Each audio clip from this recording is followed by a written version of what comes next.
Assalamualaikum warahmatullahi wabarakatuh.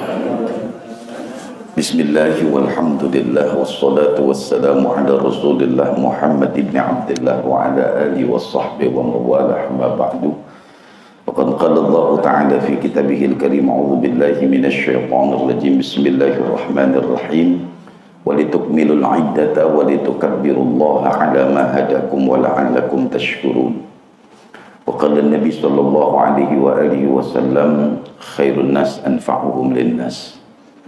Para dewan penasehat, dewan pembina, ketua dan seluruh pengurus Masjid Jami'al Mujahidin, jamaah sekalian, jamaah salat qiyamul lail yang dirahmati Allah Subhanahu wa taala.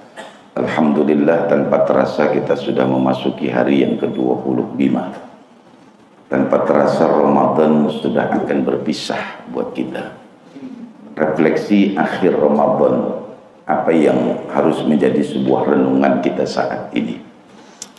Pertama, Nabi mengatakan bahwa kalau masih ada orang yang masuk bulan suci Ramadan dan di akhir Ramadan, kata Nabi, pertama orang yang mudminu khamrin, orang yang meminum minuman keras.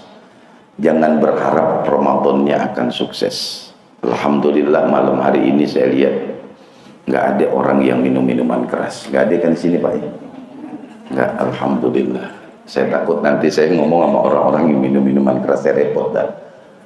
Yang kedua, kata Nabi, kalau masih ada orang yang hari ini qati'an rahim, yaitu orang yang memutus tali silaturahim. Makanya di dalam babus shadaqah, dalam kitab Fikul Islam Mu'adillatu dijelaskan kalau kita bersedekah yang pertama itu kepada aqarib, keluarga kita dulu. Yang kedua baru jiran. Memang kalau menjadi pikiran kita begini Bapak Ibu sekalian, kalau kita sedekah ame saudare, banyak kita nggak punya, dikit jadi omongan. Itu kalau ame saudare. Yang kedua, kalau kita ini sering ngasih rutin sama saudara, kemudian sekali aja kita berhenti, ditanyain, tumben bang, bulan ini lo belum ngasih, bulan besok double ya, gitu. Iya, enggak, kita ngasih dikit, emang serba salah dah. Bulan kemarin kita kasih 100, sekarang 50, jadi omongan. Tumben bang, lo ngasih 50.000. Lagi nggak punya duit tapi gitu, bukan lu doain gak punya duit, nggak punya duit dia doain. Itu kalau ame saudari emang begitu Pak, tapi kan nilai pahalanya besar ya. Makanya kata Nabi, kalau masih ada orang yang marah dengan saudaranya, jangan berharap Ramadannya sukses. Bahkan di saat Rasulullah dalam pengajian kayak begini, ketika Rasulullah mau berdoa, malaikat Jibril turun. Kata malaikat Jibril, doamu belum diijabah ya Rasulullah. Kenapa? Karena di tengah-tengah majlismu masih ada orang yang marah sama saudarinya. Kemudian Rasulullah mengatakan, siapa yang marah dari saudaranya, silahkan keluar dari majlis ini. Saya takut kalau saya ngomong gitu pada keluar semua, karena kita lagi pada marahan. Iya.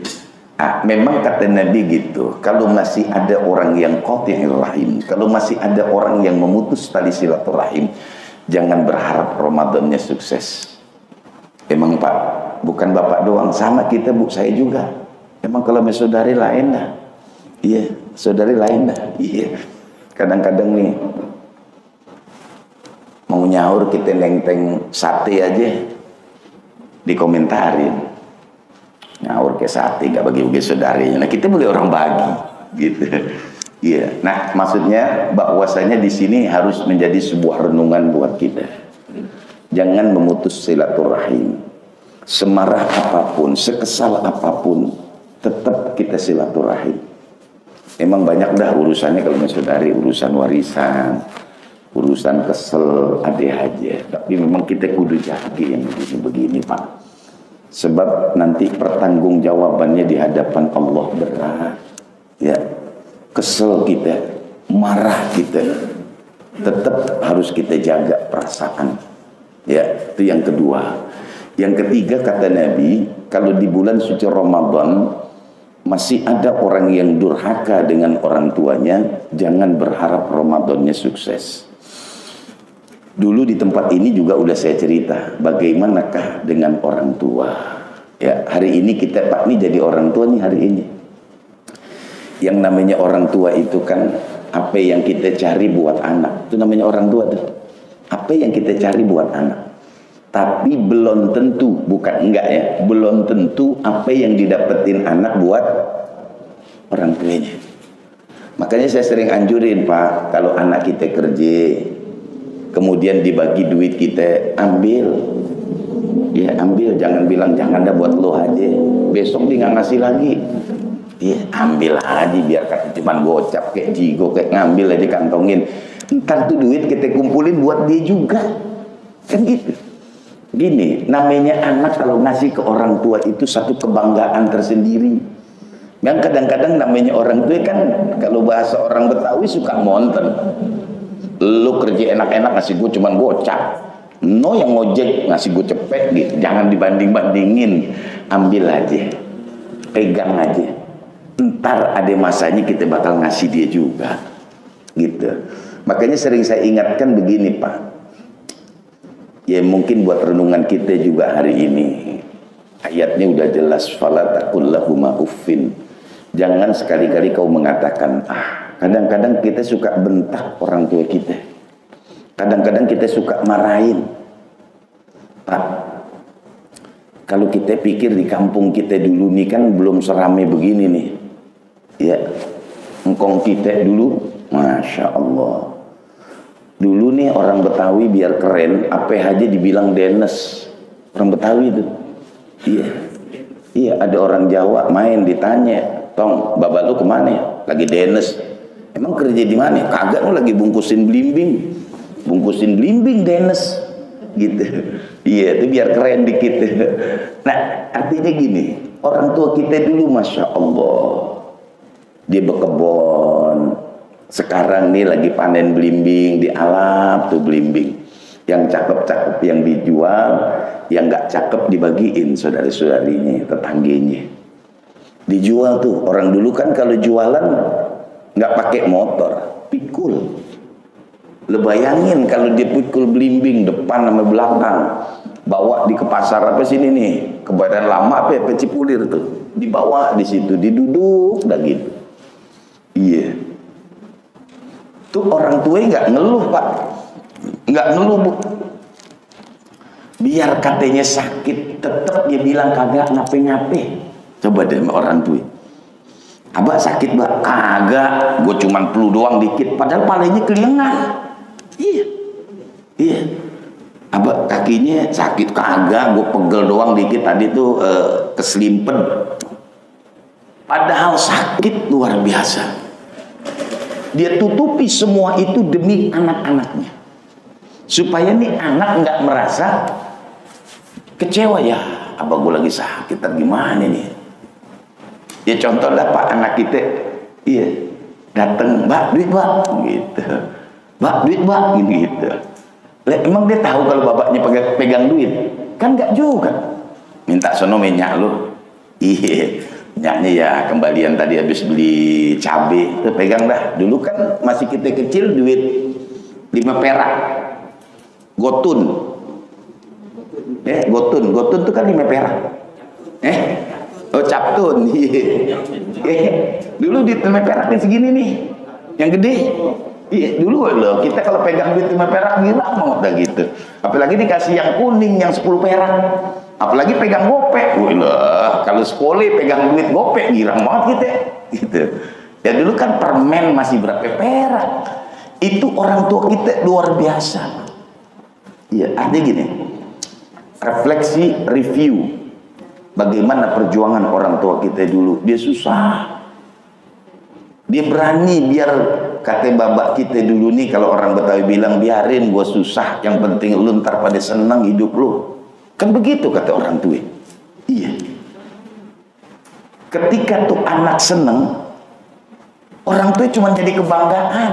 "Alhamdulillah anak gua udah selesai tuh sekolah, udah sarjana, digira mah tuh. Kita sarjana digira. Kita kalau sarjana pusing, gue mau kerja di mana nih? Tapi digira banget dah, ya Allah, ditunjukin sama saudara-saudarinya tuh, anak gue udah lulus, kemarin habis wisuda.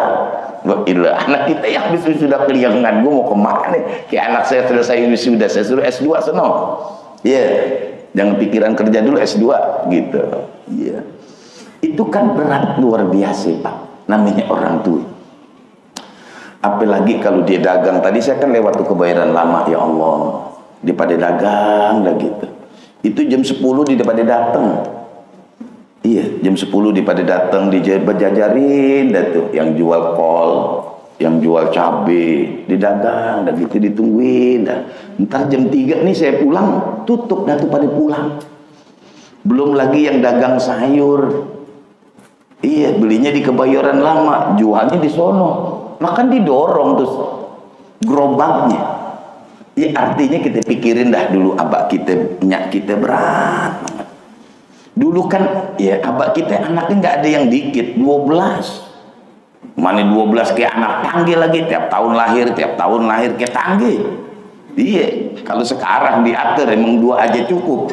Iya, enggak, kalau dulu kayak tangge anaknya. Ya elah, ini belum gede, atuk nongol. Iya, yang atuk masih nangis, nongol lagi atuk. Iya, ya ilaha illallah. Empok saya tuh 23 lahiran. Iya, yang hidup 11. Iya, yang kembar aja berapa kali tuh. Iya, yang mati dalam rahim berapa kali. Iya, 23 tuh lahir, almarhum sudah. Anaknya sekarang tinggal 11.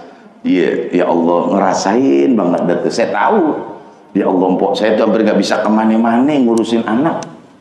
Kita mau ajar kan begini, Pak. Kita ini dulu orang tua kita, dia mau jalan-jalan dibingung. Gue ajak 2 anak 12, mau ajak dua-duanya, ya duitnya kagak ada, gitu, repot dah. Apalagi pas kita ajak dia nangis aja, kita sewot cubit sono cubit sini. Iya, kita pergi, dia pengen ikut. Udah sampai di lokasi, dia pengen pulang. Duh. Tapi itu namanya nyak kita, abah kita sabar banget dah. Dulu di naik sepeda, ya jarang kayak kita naik mobil, naik motor jarang, naik sepeda dulu. Cakep banget dia naik Vespa dah tuh. Di berdua dah, lakinya gemuk, bininya gemuk naik Vespa. Kita jalan kaki duluan kita sama dia. Ilaha illallah gitu naik Vespa, kempes lagi banget tuh. Saya udah ngerasain semua itu. Iya, tahun 97, 98 abah saya beliin Vespa. Selesai saya S1 dari Tebu Ireng, pulang dibeliin Vespa. Vespanya bocor. Aduh, saya nuntun dari Jambol sampai ke Kalibata. Gue keringetan. Masya Allah. Artinya inilah perjuangan orang tua kita. Kata Nabi, kalau hari ini masih ada orang yang durhaka dengan orang tuanya, jangan berharap Ramadan dan ibadah akan sukses. Ya. Makanya kalau hari ini masih ada orang tua kita datengin, Pak, ya saya aja kadang-kadang begini, saya ini kadang-kadang mikir, anak saya ini atuk nggak pulang, kita tanyain, mana sih anak atuk? Lagi pada buka puasa nih temennya sampai sahur, buka puasa sampai nyaur berapa banyak makan itu? Iya, dia pergi dan tuh pulang. Tuh anak pulang buka pintu dipules aja dia, padahal kita khawatir juga, Pak. Coba dah, anak kalau lagi jalan kan orang tua khawatir. Iya, anak sih bisa sampai di rumah. Iya, cuek aja tidur aja dia enak, udah tidur ya Allah. Gue pikiran gak bisa tidur. Iya, dia pulang langsung tidur enak aja. Tapi yang namanya orang tua udah tenang aja, yang penting udah sampai rumah sehat selamat gue girang. Tuh. Ya, nah jadi yang ketiga ini jangan sampai kita durhaka.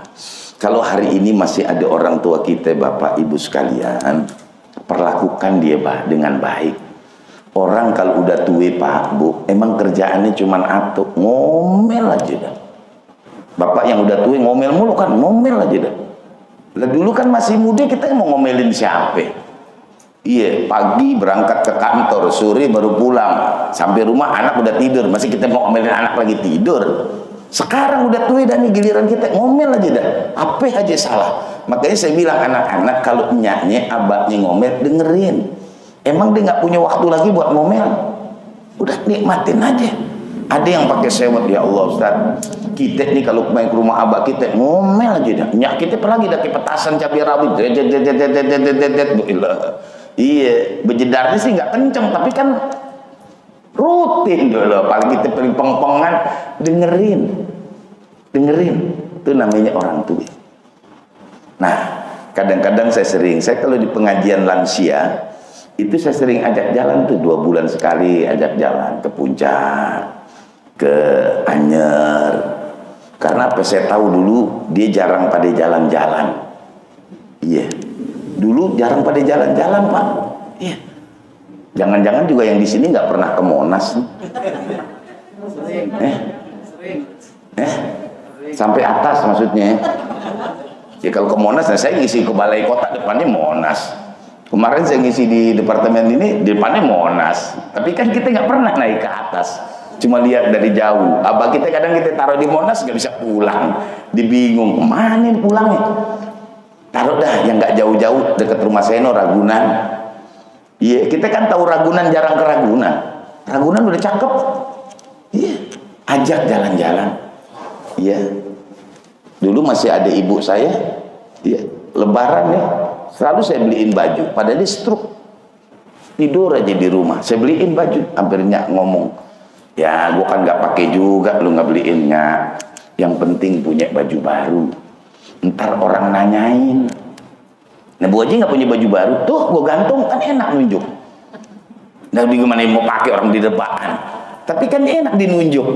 Iya, baju dari sano, gitu. Nggak pakai nggak apa-apa, yang penting ada.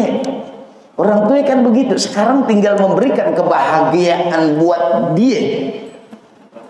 Pak, Bu, kita ini kan kalau tengah malam yang kita doain anak, mau doain apa lagi? Anak kita doain dah. Ya Allah.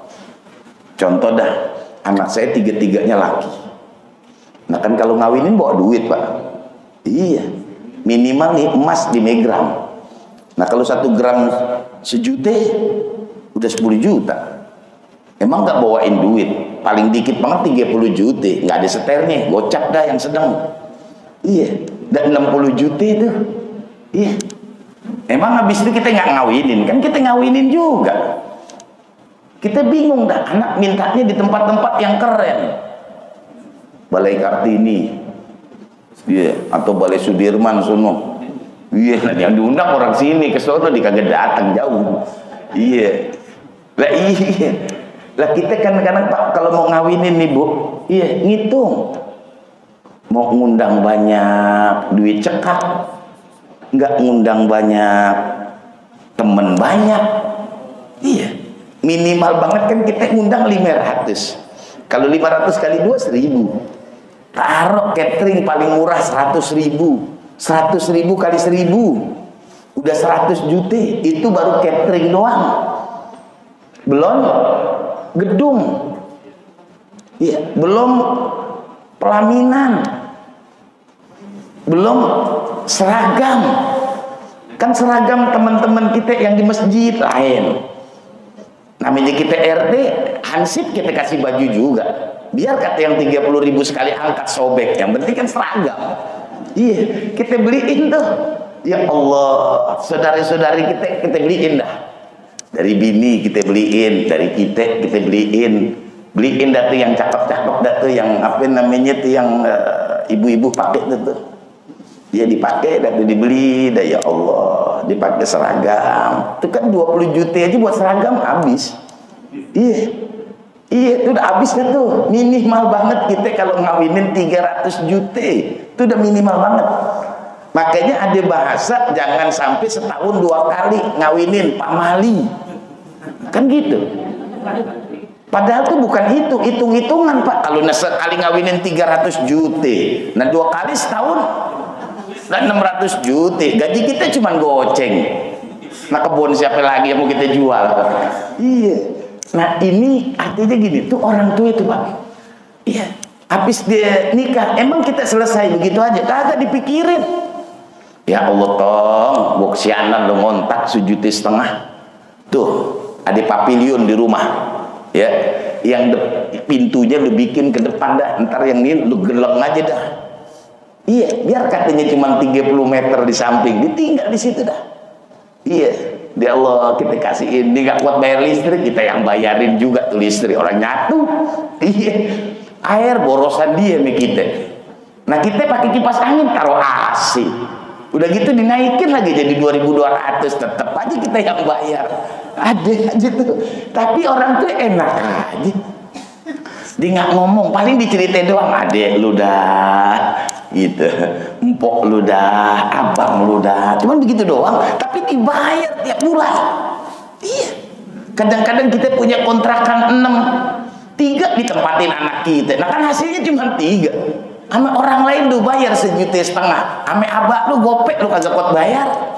Iya tuh, kan ini ya, ini cerita-cerita orang aja Pak, saya ceritain lagi gitu. Ya Allah, kita ngawinin, kita mau ngundang banyak, kita bingung, kita nggak ngundang banyak, temen kita banyak, namanya kita RT, satu RT kan 80 kakak, berarti kan 80 undangan, belum yang di masjid, belum yang di kampus, iya, belum lagi yang di teman-teman lain, iya, ya kita hitung-hitung undangan kita ada 1.000. Padahal kita udah sortir tuh, nih jangan, habis kita acara kita nggak undang, teman kita ngomong, emang lu udah nggak kenalin gue, ngapain? Ngawinin nggak undang gue gitu.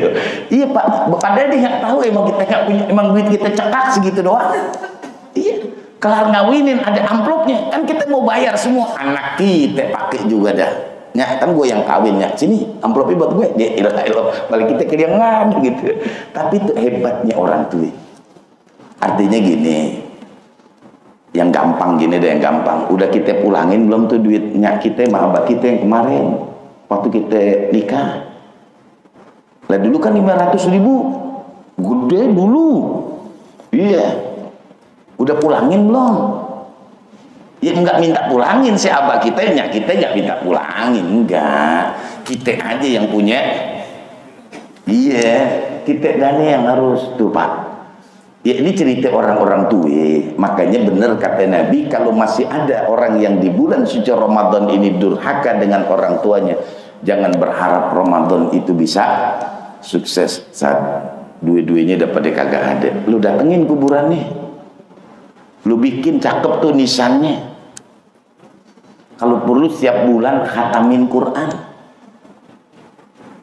Saya kalau nggak bisa saya suruh santri-santri saya tuh baca Quran tuh, gue bagiin duit, paling habis gopek udah khatam Quran, pahalanya kita kasih abah kita, digirang banget dah, Masya Allah.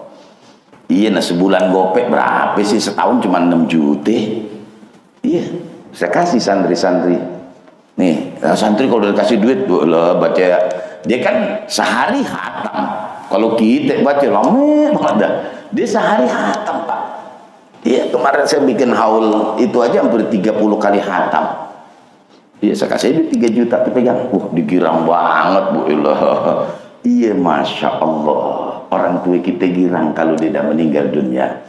Makanya Nabi Allah Ibrahim menajarkan kita, Rabbighfirli wali walidayya walil mu'minina yauma yaqumul hisab. Itu dalam surah Ibrahim. Nabi Nuh dalam surah Nuh juga mengajarkan Rabbighfirli wali walidayya. Emang kita baca doa gini nggak bisa apa? Sambil jalan, sambil duduk, kalau kita lagi ingat gitu, lagi dia nyantai, Rabbighfirli wali walidayya, Rabbighfirli wali walidayya. Dia girang banget dapat. Sebab orang yang meninggal dunia itu hanya butuh doa kita. Kan ada yang mengatakan ini asar, tarkud doa li abawayhi yadhiqul aishi 'alal waladi. Kalau ada anak yang lupa doain orang tuanya, kalau bahasa orang Betawi, keblangsak hidupnya. Saya bilangin tuh sama pasangan-pasangan muda, lo mau berkah, lo doain. Kalau mangkuburan abah lo deket, lo paranin. Masih seminggu lo kagak bisa sempet sih datengin, maka memang jauh banget. Kalau di Jawa, di kampung wajar dah. Nah ini tiap hari kita lewatin, dateng Pak. Saya kalau datang ziarah tuh tengah malam jam 12 gitu, datang ke kuburan, kuburannya terang. Iya, nah kalau kuburan serem saya ogah juga sih. Iya, paling subuh dah, karena kuburannya terang. Saya duduk aja masih orang pada nongkrong gitu, duduk aja baca doa dia doa, iya besok nggak sempet gitu. Udah datang doain malam Jumat. Minimal kita baca suratul Ikhlas saja juga cukup. Ya, datang udah nengokin Pak. Mafil aba fil abna. Apa yang kita lakuin nanti anak-anak bakal nyontoh. Anak sekarang nih paling susah diajak ke kuburan. Susah dah, ajak ziarah susah. Tapi kalau diajak ke McD, duluan dia rapinya, kadang sampainya duluan dia. Mah udah sampai nih, nah, gua belum jalan udah sampai. Iya, tapi kalau diajak ke kuburan susah. Sampai Pak, anak bapak, anak saya sampai juga, susah. Ajak Pak. Kalau kuburannya masih sekitaran sini, masih seminggu kan 7 hari, sehari dia kagak bisa datang, tengokin, liatin, doain. Sesibuk apa sih kita? Emang 24 jam kagak ada waktunya buat nengokin? Iya. Saya hampir begitu kalau saya ngomong, ya Allah. Sehari semalam 24 jam masih gua kagak bisa lo ngokin. Abah kita, minyak kita ngurusin kita nggak ada waktunya. Kapan aja diurusin? Masih datang doang di kagak bisa. Datang. Malah datang. Engkong saya datengin. Datang udah baca doa ya Allah. Iya, dia nggak lama-lama seperti Allah firlahu warhamhu wa'afi Allah firlahu, udah selesai, udah digirang luar biasa. Ya, nah ini yang ketiga yang perlu saya ingatkan. Nah kalau ini masih terjadi, jangan berharap Ramadan itu bisa sukses. Nah kemudian di bulan suci Ramadan ini tadi kita pada baca Quran. Syahrul Ramadan alladzi unzila fihi al-Quran. Ramadan ini Allah turunkan Al-Quran. Ini juga sering saya katakan juga Bapak Ibu sekalian. Tolong waktu kita sempetin baca Quran. Iya, saya hampir buat tuh sama jamaah. Pokoknya sehari semalam minimal 24 jam 10 menit lu baca Quran. Mau seayat kek, mau 2 ayat lu baca. Jangan nggak baca. Kemarin saya ke Mesir, tahun kemarin nih, Januari saya ke Mesir. Iseng-iseng nanya-nanya aja gitu. Iya. Kadang-kadang masih ada orang yang nyari tongkatnya Nabi Musa. Kenapa? Karena mukjizat. Taruh dah yang sekarang orang nyari keris. Wah, ini keris zamannya empu ini. Iya. Iya, pokoknya empu dah, mau bandreng kagak dibandreng, pokoknya empu gitu. Kadang-kadang orang nyari cincin. Ada tuh orang zikiran di kuburan 7 hari 7 malam cuma nyari cincin. Saya bilang kalau mencari cincin lo rawa bening. Iya, banyak di sana cincin. Sekali di kuburan lo nyari cincin. Iya di zikiran, dikerubutin nyamuk. Baca ribuan hampir mulutnya bebusa. Iya cuma nyari itu. Jangan. Udah. Sebetulnya mukjizat yang paling besar itu Al-Quran. Iya. Itu Quran satu kalam Allah, yang kedua mukjizat. Itu aja pegang. Ngapain pakai cincin-cincin? Pakai cincin perhiasan doang. Iya, ini saya lagi nggak pakai aja. Iya, cincin perhiasan. Buat mantes aja udah. Jangan ini cincin ini khasiatnya. Itu siapa aja kalau Anda pakai cincin ini orang pada lihat. Nah iya dan punya mata. Kalau dia nggak punya mata dia nggak lihat. Ada aja tuh. Iya saya bilang nggak ilah. Ada yang cuman Quran ditulisin pagi hari pakai minyak zafaron. Ketika waktu isyraq ditulis udah sampai 100 kali. Habis itu dilipat, dikantongin. Iya, ntar biar selamat. Nah ini dia nggak kemana-mana. Iya, dia kemana-mana ya selamat. Coba kalau dipergi kemana-mana, ada aja masuk angin. Artinya Allah udah kasih Pak. Ini mukjizat. Nih kaligrafi, ini kan kaligrafi nih. Ya makanya sering saya katakan Quran itu 3. 1 baca. Kalau nggak bisa baca, 2 dengerin. Kalau dengerin kagak bisa, kalau orang Betawi bilang longokin. Yang keempat kagak ada, cuma 3 aja udah. Iya, ini udah baca kagak, dengerin kagak, longokin kagak, apaan yang lu cari? Iya, ya kayak kita dah nih masuk masjid emang ada yang baca gini nih. Nah, apalagi taruh di atas dulu, di kagak baca. Yang di sini yang pendek nih nggak baca. Qad aflahal mu'minuna alladzina fi sholatihim khashi'un. Ada yang lihat, tuh apa sih bacaannya belibet-belibet, gue nggak ngerti. Emang dia nggak bisa baca Quran? Iya, Pak, Bu, walaupun kita nggak baca, longokin kan sengaja dibikin begini biar orang lihat. Bukan cuma pemantes doang. Kadang di rumah dibikin kaligrafi gede dah tuh di ruang tamu ditaruh. Gue beli ini 2,5 juta. Habis dibeli nggak bisa baca. Bacanya apaan? Ah, udah gue beli gitu. Ada aja orang gitu. Jangan, Pak. Kata Nabi, Al-Quran ya'ti yaumal qiyamati syafi'an li ashabih. Quran itu akan menjadi syafaat buat kita. Nanti kita bahas tuh dalam kitab Irsyadul Ibad fi ba'dis suwar, tentang beberapa surah-surah. Orang yang biasa baca suratul Al-Mulk, tabarakalladzi biyadihil mulk wa huwa 'ala kulli syai'in qadir alladzi khalaqal mauta wal hayata ila akhirih, itu ketika masuk di dalam kubur lam tu'adzib, tidak diazab oleh Allah. Pak, Bu, yang pertama ini ya, baca Quran. Nah, kenapa ayat Al-Quran pertama kali Allah turunkan surahnya Iqra bismi rabbikal ladzi khalaq? Supaya orang itu beriman, yakin kepada Allah. Konsepnya cuman alladzi khalaq. Coba lihat bagaimana Allah menciptakan manusia. Ini ibu dah yang hamil. Ibu yang hamil saja belum tahu bagaimana manusia bisa tercipta dalam rahim seorang wanita. Di situ ada kepala, di situ diciptakan kaki, di situ diciptakan tangan. Semuanya Allah ciptain di dalam perut seorang perempuan. Kepala ini ada otak kanan sama otak kiri. Kemudian dilengkapi dengan saraf-saraf. Masya Allah. Dari nutfah, segumpal dari air mani menjadi segumpal darah, segumpal daging, tulang dilapisi dengan daging. Pada saatnya wahadainahun najdain, dia bakal keluar. Sempurna tuh manusia. Bagaimana itu? Sampai hari ini belum ada teknologi yang bisa menjelaskan bagaimanakah otak bisa tercipta di dalam rahim seorang wanita. Apakah tempe yang ibu makan? Apakah oncom yang kita konsumsi? Apakah tahu yang biasa kita makan? Itu yang bisa, wallahu a'lam, kita nggak tahu. Ya, itu proses terjadinya manusia.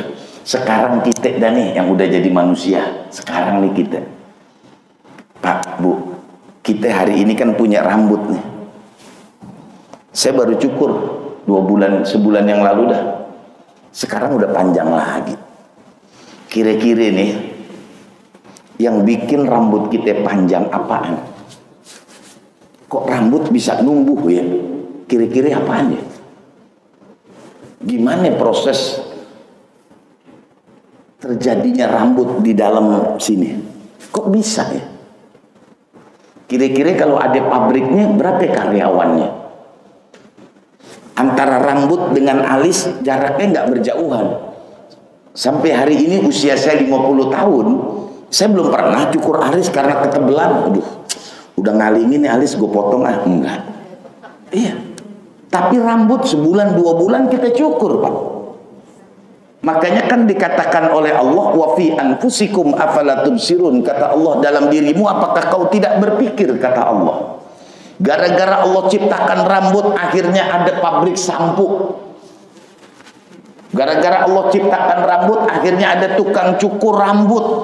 Coba kalau ada tukang cukur rambut kagak ada rambutnya, sekampung nggak punya rambut. Ada tukang cukur rambut, diem aja, bang, nggak ada yang cukur, nggak ada yang punya rambut. Iya. Tapi kan enak, Asgar masanya asli Garut. Nah, tukang cukur tuh berarti. Iya, kita kalau nggak Asgar, nyuruh tapi tukang cukur Bandung. Iya, Pak, Bu, masya Allah. Ini luar biasa. Seandainya Allah mau minta pertanggungjawaban kita, nggak sanggup kita jawab tuh. Ada alis, ada mata, ada telinga. Untung ada mata, ada pabrik kacamata. Coba ada tukang kacamata, sekampung nggak ada yang punya mata, lempeng semua. Mau taruh di mana tuh kacamata? Untungnya ada mata, ada kuping. Coba kalau ada mata kemudian nggak di kupingnya, kacamata mau taruh di mana? Kan nyantelnya di kuping.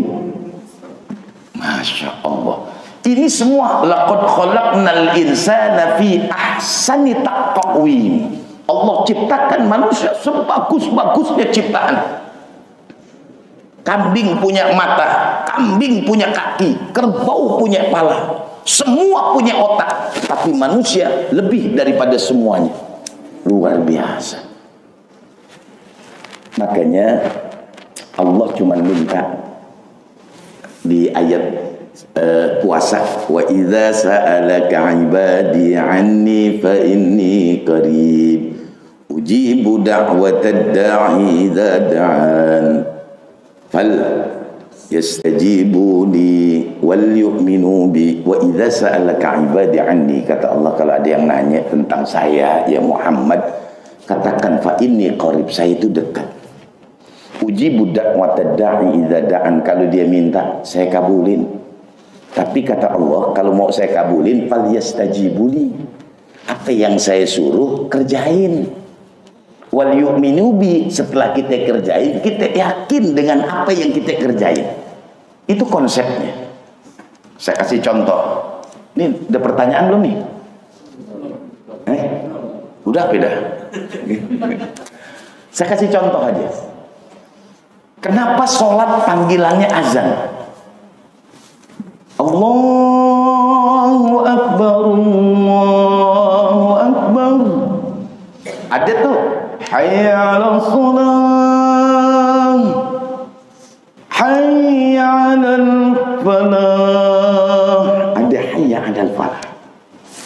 Pak, Bu, selama ini kita dengar ada kalimat hayya 'alal falah. Coba dah. Artinya apa sih? Raih kemenangan. Artinya dalam sehari 5 kali Allah bilang, sini, mau sukses nggak, kata Allah. Sini, mau menang nggak? Sini. Hayya 'alal falah, kan mari. Kalau bahasa gampangnya, sini dah. Hayya 'alal falah. Lah tukang aja kalau dibilang, bang, di sono banyak orang nongkrong, lu dagang di sono laku, pergi nggak? Pergi. Ya bang, lu diri di sini kosong, orang lagi rame, lu dagang di sono, habis dagangan lu. Di kesono bener habis, girang nggak? Girang. Ini Allah panggil 5 kali, hayya 'alal falah. Sekali mungkin nggak denger, 2 kali dah, hayya 'alal falah. Sini kan Allahu Akbar, Allahu Akbar. Ayo sini, besarkan Allah. La ilaha illallah. Dah, nggak ada Tuhan selain Dia. Nah, coba. Itu luar biasa. Itu baru panggilannya, belum sholatnya. Seingat saya pernah saya ceritain juga di sini. Belum saat sholatnya, Pak. Nih, saya ulangi lagi dah. Emang kalau kita kan kalau ngaji sekarang dengerin, sekarang juga jadi lupa. Iya, saya ulangi lagi dah. Yang pertama, indal qiyam, di saat kita berdiri. Itu dasarnya Nabi Allah Zakaria, wa huwa qaimun yusalli fil mihrab. Wa huwa, dan berdiri siapa? Nabi Allah Zakaria, qaimun. Ngapain dia berdiri? Yusalli, sedang, menggunakan fi'lul mudhari'. Tahu bahasa Inggrisnya apa tuh? Past apa yang sekarang tuh? Bukan yang dulu. Past present tense ya? Iya, pokoknya sekarang yusolli, sedang dikerjain. Fil mihrab, di tempat dia sholat, namanya mihrab. Ntar tuh kalau di pembahasan fikih saya jelasin tuh. Di rumah kita, Pak, kudu ada mihrab. Kalau dulu nyak kita rumahnya, abah kita rumahnya gede, dibikinin kecil segini dah nih buat sholat. Itu namanya mihrab. Nah, karena rumah kita sekarang RSSSSSSS, nah pokoknya kalau sholat tetepin di situ aja, jangan kemana-mana. Mau duha, mau sholat apa, jangan geser, di situ aja udah. Karena keterbatasan tempat, udah di situ aja. Itu namanya mihrab, gitu. Nah, Nabi Zakaria lagi berdiri.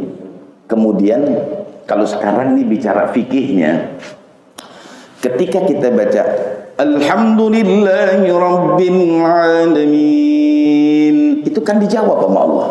Kata Allah, hamadani abdi, hambaku sedang memujiku. Ar-Rahmanir Rahim, asna'ani abdi. Maliki yaumiddin, majjadani abdi. Nah, di kalimat iyyaka na'budu wa iyyaka nasta'in, Allah cuma katakan ente minta abdi. Enak gak ya? Iya, karena kita nggak tahu aja Pak. Ya Allah, kita lagi baca Alhamdulillahirabbil alamin arrahmanir rahim maliki yaumiddin. Allah bilang ente minta apaan sih? Didiem aja. Iya. Makanya di dalam fikih dikatakan ketika selesai ghairil maghdubi alaihim waladdallin, ada yang ngajarin amin baru apa rabbighfirli amin. Ada yang amin rabbighfirli. Ada begitu terserah. Artinya ketika kita selesai baca amin, itu diajarkan dikasih jeda dulu baru masuk surah. Untuk apa? Untuk kita minta ame Allah. Karena di situ tempat yang mustajabah. Enak kan? Sholat itu hayya alal falah. Emang beruntung kalau kita tahu tempatnya. Sama juga Pak, kita kalau tahu tempat beli benang yang murah, biar jauh kita paranin. Iya, kadang-kadang kan begitu Pak. Lu beli sono aja bakso, nah di sini ada sono enakan. Dipegi Pak, kan viral di apa namanya TikTok. 20.000 makan sepuasnya, nggak habis, denda gocap. Begitu katanya sih. Saya nggak tahu, saya nggak pernah pergi, cuma nonton TikTok aja. Iya, di tempat saya kagak datang. Iya, kalau kita tahu tempatnya enak. Jadi begini, kalau kita mau diajarin tuh di saat nanti nih kita yang mulai enak tuh yang nggak kesempatan imamnya aja. Jadi ketika ghairil maghdubi alaihim waladdallin amin. Jadi kalau antara imam dengan makmum aminnya sama, yu'minunal malaikah. Malaikat ikut aminin tuh doa kita. Nah, imam biarin tuh dia lagi baca. Nah, dibaca sejus, mau kan berhasil pakai diri. Iya. Nah, dalam hati kita minta ya Allah. Kalau Nabi cuma mintanya Rabbighfirli, Rabbighfirli, Rabbighfirli. Ya kalau kita kan banyak mintanya. Kadang imam udah salam kita masih diri aja dah. Bang, udah salam, ya Allah gue lupa, permintaanku macam banget gitu. Iya, Nabi itu cuma Rabbighfirli. Di situ satu tempat yang mustajabah. Ya, yang kedua, tempat yang mustajabah itu di aqimus sholata wa atuz zakata warka'u ma'ar rafi'in. Aqimus sholata, dirikan zakat, wa atuz zakata, tunaikan zakat. Warka'u, padahal sholat itu kan tidak masuk ruku. Kenapa ditegaskan dengan bahasa warka'u ma'ar rafi'in? Rukuklah kamu. Nah, sekarang kita coba kita renungin ruku.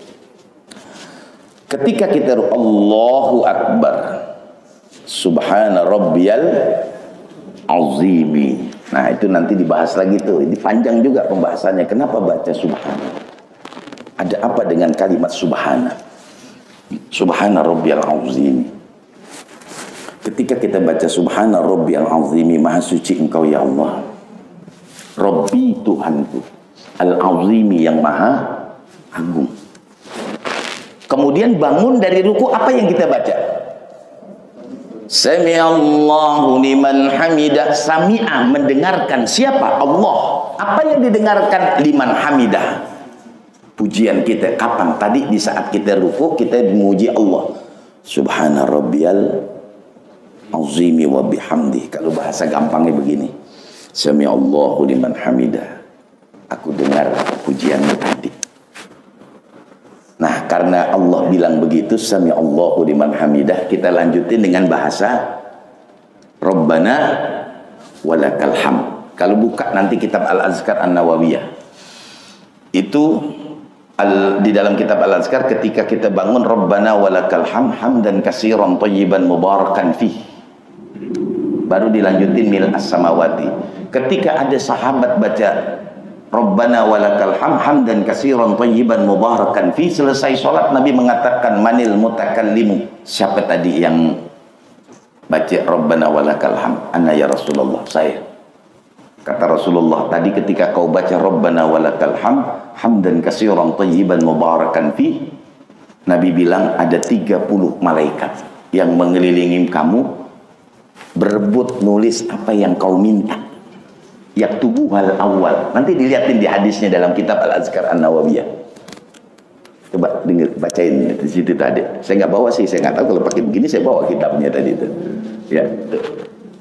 Nah, kemudian ada kalimat berikutnya.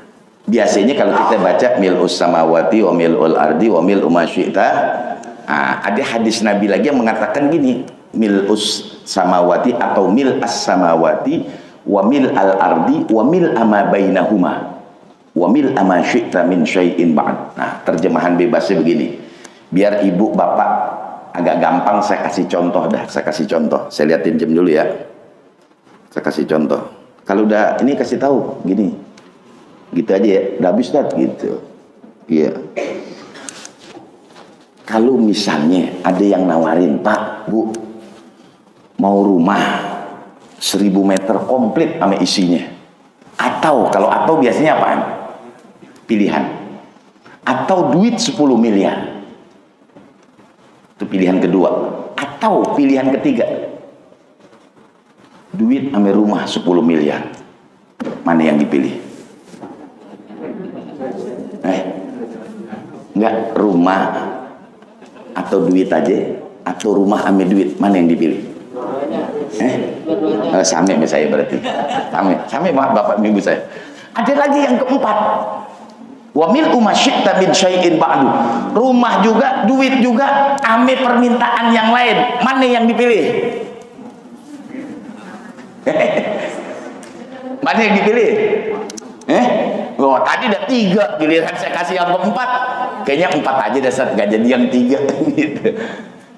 Itu bapak ibu sekalian, ketika kita bangun dari ruku, Sami Allahu liman hamidah, Rabbana walakal hamd, hamdan katsiran thayyiban mubarakan fi, mil'as samawati wa mil'al ardi wa mil'a ma bainahuma wa mil'a ma syi'ta min syai'in ba'd. Itu Allah lagi nawarin kita. Ibu mau yang sebanyak di langit, atau yang sebanyak di bumi, atau dua-duanya, atau dua-duanya, ame pilihan lain. Ketika tadi saya tawarin begitu, mau rumah, apa duit, apa dua-duanya, atau dua-duanya beneran, saya tawarin, atau nggak ada yang jawab. Kira-kira jadi dikasih nggak nih? Kenapa nggak jadi dikasih? Nah, itulah yang sering terjadi di saat kita sholat.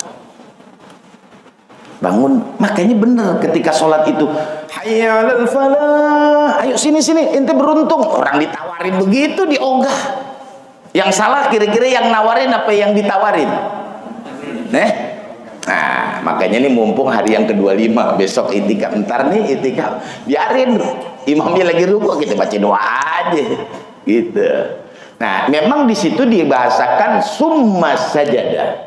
Kalau di dalam bahasa Arab menggunakan summa, itu memang ketika selesai sholat, bangun, itu memang tidak langsung buru-buru sujud. Mil'us samawati wa mil'ul ardi wa mil'u ma syi'ta min syai'in ba'du. Nah, kalau doanya sih Nabi cuma Allahumma gfirli, langsung sujud.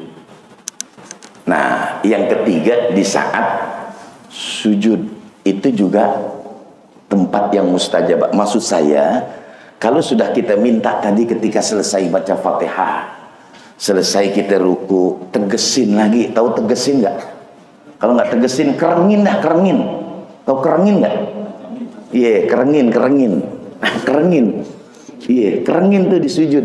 Makanya kata Nabi, ma yakunul abdu, antara kita dengan Allah ini, ma aqrabu, yang kita ini bisa dekat sama Allah itu adalah inda sujud. Nabi bilang fa'aksirud doa, banyakin doa di saat kita sujud gitu ya. Jadi jam berapa nih? Saya lihatin jam aja Pak, udah tinggal 3 menit. Nah, nanti yang berikutnya kita bahas tersendiri deh. Di situ Allah sudah nawarin nama kita. Ya, ini saya kasih tahu, sayang ini dari Muallim 21 kita sholat, nggak kita minta Allah kasih. Iya, bener sholat itu. Nah, belum lagi nanti rukuknya dan sujudnya. Kalau rukuk dan sujud kita bener, kita dapat kesehatannya. Tadi secara spiritualnya Allah kasih gini, kemudian secara ya mentalnya, secara fisiknya itu Allah kasih kesehatan kalau rukuknya benar. Nah, di antara rukuk yang benar, di saat kita rukuk, ini tangan kita ini pegangin apa namanya, dengkul, tekan dengkul sampai ini berasa sakit nih. Ini ginian nih, tekan. Ntar giniannya juga berasa sakit nih. Kalau mau sakit lagi, naikin dikit palingnya. Itu berasa banget tuh. Makanya Nabi itu antara berdiri dengan rukuknya sama lamanya. Kalau kita, ini kan umumnya orang kalau lagi rukuk pada nahan napas. Iya, makanya jadi berat. Lama banget, imam lama banget. Karena kita sambil nahan napas, tarik napas saja. Emang kalau kita lepas sakit banget di sini nih.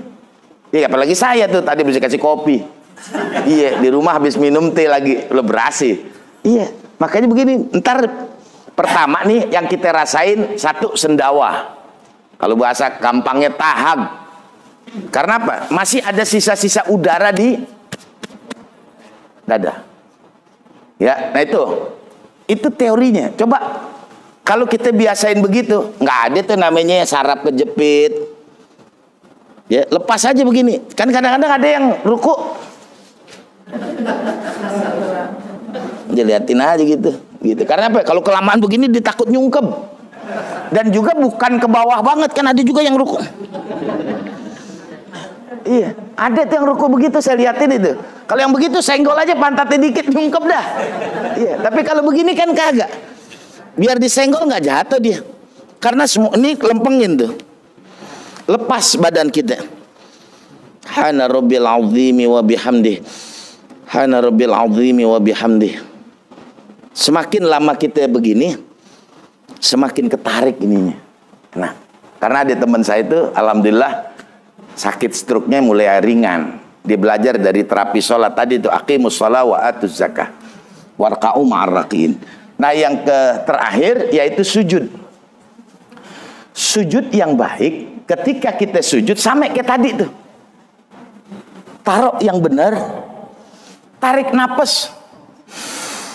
Hana rabbiyal a'la wa bihamdi. Kalau ada yang sakit puyeng sekarang nih palingnya, kalau bahasa dulu orang kampung saya Betawi namanya nod-nodan. Nod-nod dia, paling kita nod-nod ya Allah. Padahal gue nod-nod banget, ada puyer nggak? Puyer yang dicari. Nah, itu kalau kita lagi pusing, sujud yang benar kemudian tarik napas. Hana rabbil a'la wa bihamdi. Hana rabbil a'la wa bihamdi. Sebab ketika kita sujud itu jantung paru lagi ada posisi di atas, sedangkan kepala ada di bawah. Kepala kita butuh oksigen. Sujud diantaranya mensuplai oksigen ke otak. Kedepannya nggak jadi orang yang pikun. Rate-rate kita ini kalau sujud ditahan napas, pas bangun gelap nih matinya. Udah merem ditahan lagi gitu. Imam lame pula disewet sama imam. Imam sampai situ lama banget. Paling gua hampir keliangan. Tapi kalau kita bener makin lama, makanya Nabi yuti lupis sujud, memanjangkan sujudnya. Bukan sujudnya panjang gitu. Ini 2 sap punya dia. Bukan. Itu manerbaan namanya. Iya. Sujud yuti lupis sujud, lamain sujudnya sambil ntar dicobain. Itu otak kita press, yang tadinya ngantuk, lemas, enak aja badan kita. Nah, nanti baru kita bicara bilangan-bilangan sholat. Kenapa subuh 2, zuhur 4, asar 4, maghrib 3, isya 4. Sampai sini Pak, kalau ada yang mau ditanyain boleh, kalau enggak saya mau pulang. Enggak, saya di qiyamul lail juga masalahnya nih. Gitu. Udah jam 1 ini. Tuh, udah kelewatan lagi, saya mohon maaf nih, kelewatan ya.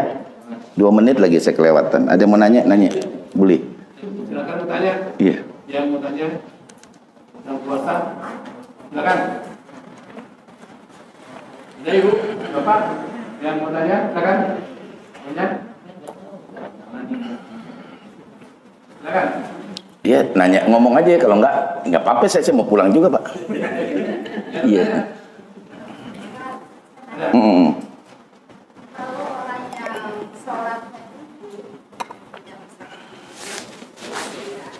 ketika sujud kan dia kalau dia agak miring sedikit, kemudian kalau sujud dia agak nunduk lagi. Terus ada yang tanya kalau dia sujudnya di atas kursi, ya, maksudnya di atas kursi, baik dia yang miring agak atau memang dia lebih baik dia sujud di atas kursinya itu, karena kalau di atas kursi katanya kita kalau tidak sujud, maksudnya kalau tidak sujud tapi dia nggak bisa sujud ke lantai, itu gimana? Karena ada yang bilang gini, kalau sujud kan ini kepala itu harus lebih tinggi dari apa di paha. Begitu Ustaz. Iya. Ya, kan ada pada posisi normal, ada posisi yang rukhsah. Gitu. Ya, kalau tadi Ibu bilang kalau kita sujud harusnya bagian atas, bagian bawah lebih tinggi dibandingkan kepala, itu yang normal. Kalau yang tidak normal, maka Nabi kan di dalam Quran udah dikatakan. Ya, kalau memang nggak bisa berdiri sambil duduk, kalau nggak bisa duduk sambil berbaring. Nah, ketika kita lagi duduk, bagaimana posisi kita? Nah, kan tidak sama semua orang. Ada yang ketika dia sholat duduk cuman bisanya begini, ruku, sujud begini, silahkan, nggak apa-apa. Tidak harus mencium apaan? Kursi. Nah, kursi sujud dibalik dulu begini. Iya. Makanya tadi saya bilang, gak ini saat kalau diem kursi, saya bilang kursinya di mana didudukin, apa di depannya 2? Oh 2, gitu. Iya, tadi saya bilang lagi duduk, gimana saat kalau saya mau sujud diem kursi, berarti kan dibalik dulu. Oh gitu, kursinya 2, gitu. Ya kalau memang buat dia nyaman silahkan, karena ini bagian daripada rukhsah. Iya, yang penting kan sholat itu tidak boleh ditinggalkan dalam kondisi apapun. Walaupun kita dalam kondisi najis tetap wajib sholat. Nanti selesai kita bisa bersihkan najis, namanya i'adah, ulang. Nah, kalau dalam kondisi tadi itu boleh, terserah aja. Ada yang cuman Allahu Akbar, Sami Allahu liman hamidah, Allahu Akbar. Yang penting antara ruku dengan sujud bedakan. Nah, pembedaannya disesuaikan dengan kemampuan orang yang sholat dalam kondisi duduk. Kalau saya paksakan harus nunduk, orang dia kagak bisa. Dia cuma bisa ngangguk doang, palanya gini. Ya udah. Jadi kalau dalam kondisi normal seperti Ibu katakan, bagian bawah belakang lebih tinggi daripada kepala, itu normal. Dalam kondisi rukhsah disesuaikan dengan kemampuannya, gitu. Jadi nggak ada ukurannya, ukurannya kemampuan orang yang sholat tadi, gitu. Kalau dia sedang sakit di rumah sakit ya, kan posisi kita nggak bisa memilih. Berarti kalau menghadap kiblat nggak jadi kewajiban ya, maksudnya nggak mesti menghadap kiblat atau gimana? Dia posisi sholatnya sedangkan posisi tidurnya tidak menghadap kiblat. Ya, jadi gini, baginda Nabi sholat di atas rohilah kendaraannya. Itu disesuaikan dengan haitsu tawajjahat, tergantung ontaknya jalan kemana. Nah, kalau lagi di rumah sakit kita nggak tahu nih, kiblatnya pakai sono, orang dipan yang ngadep sono, gimana? Udah sholat aja, gitu. Nanti ketika dia sehat, dia ganti itu sholatnya, diganti. Makanya saya bilang tuh sama jamaah, tolong kalau kita jagain orang sakit, ingetin dia sholat, Mbak, udah zohor. Lah kan gue nggak bisa turun, udah Mbak niat aja dulu, dah usolli fardhu zuhri arba'a raka'atin. Bisa baca sebacinya, karena kan lagi kondisinya uzur. Iya nak, diangkat pahala di kagak bisa, masih suruh ke. Nah kalau perlu yang jaga itu wuduin. Kata dokter nggak boleh kena air Ustaz. Ya udah dah, kalau nggak boleh air ingetin aja, Pak udah zuhur dah Pak. Ya niat usolli fardo zuhri arba rakaatin dah abad sholat dah, kita bacain di sampingnya bismillahirrahmanirrahim gitu. Pokoknya orang kalau lagi sakit di rumah sakit ingetin sholat. Khawatir kenapa? Usianya sampai sedangkan dia meninggalkan sholat. Kalau usianya sampai dia sholatnya dalam kondisi uzur, Allah akan ampuni itu dosanya. Man taraka sholata amidan muta'ammidan faqad kafara. Gitu Bu. Ya, jadi disesuaikan dengan ya posisi tempat tidurnya dah. Jangan nanti ibu bolak-balik domelin sama suster.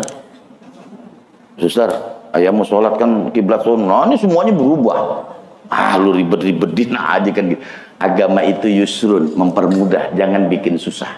Yang penting nanti kalau udah baik ya ada.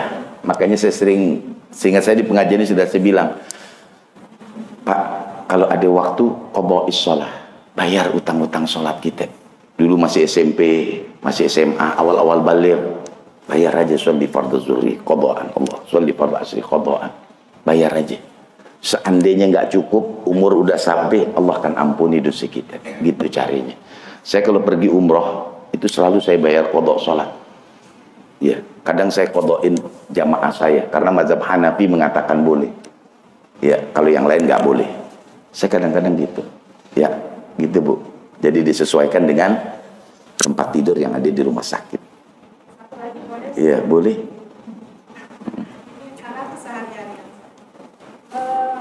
Kalau orang yang sudah tidak wajib sholat, tapi dia tidurnya tidak 100%. Kadang dia tidak, kadang dia tidak. Nah, bagi orang yang seperti ini, bagaimana salatnya? Kalau sholat dia itu para kacau. Ya, di saat dia ingatkan sholat. Di saat dia lupa, biarin. Kadang-kadang dia uzur. Kan syaratnya sholat diantaranya adalah berakal. Ketika akalnya sudah hilang, dakwahum fiha, udah selesai dia. Gitu. Tapi itu nggak 100%, kadang diingat. Tapi duit diingat Ustaz. Kalau sholat dilupa dah. Ya udah yang nggak apa-apa, ingetin aja Pak, mau duit nggak sholat? Nah, diinget betul gitu. Iya, jadi orang pikun kalau belum sempurna pikunnya, dia kadang-kadang aja di saat dia ingetin sholat. Kadang-kadang kan dia sholat zuhur 2 rakaat udah salam. Iya, biarin aja, yang penting masih sholat. Ntar kalau kita omelin, keselan dia, karena perasaan dia udah 4.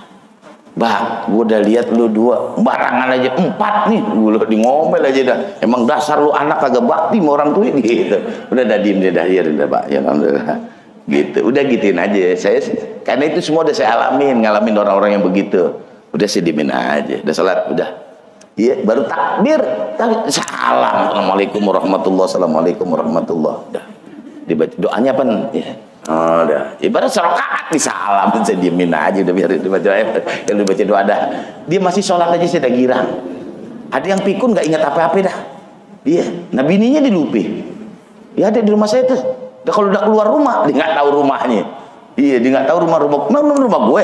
Rumah gue nggak begini. Rumah gue dulu jelek. Dia masih ingat zaman dulu. Nah sekarang kan rumah udah cakep-cakep. Enggak. Jendelanya pakai kawat yang kayak kambing tuh, kawat kandang kambing. Dia masih ingat tuh zaman dulu karena rumah lu udah ganti. Gitu ya. Jadi kita aja Bu, disesuaikan dengan kemampuannya, ya sesuai dengan ingatannya. Gitu.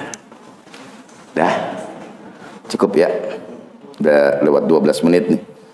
Kita tutup majelis kita, mudah-mudahan kita semuanya nih Allah ketemukan kita dengan malam Lailatul Qadar, dan mudah-mudahan Ramadan kita ini menjadi Ramadan terindah. Allah panjangkan umur kita, Allah sehatkan badan kita.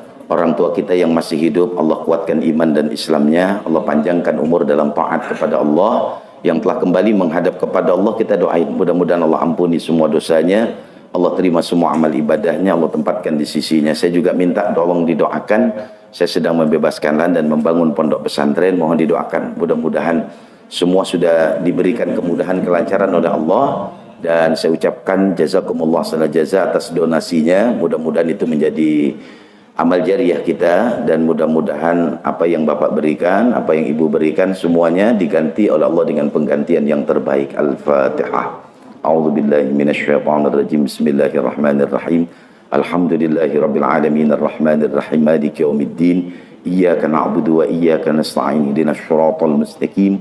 Shiratal ladzina an'amta 'alaihim ghairil maghdubi 'alaihim waladdallin. Amin. Rabbana taqabbal minna innaka antas samiul 'alim wa tub 'alaina innaka antat tawwabur rahim. Walhamdulillahirabbil alamin. Wassalamualaikum warahmatullahi wabarakatuh.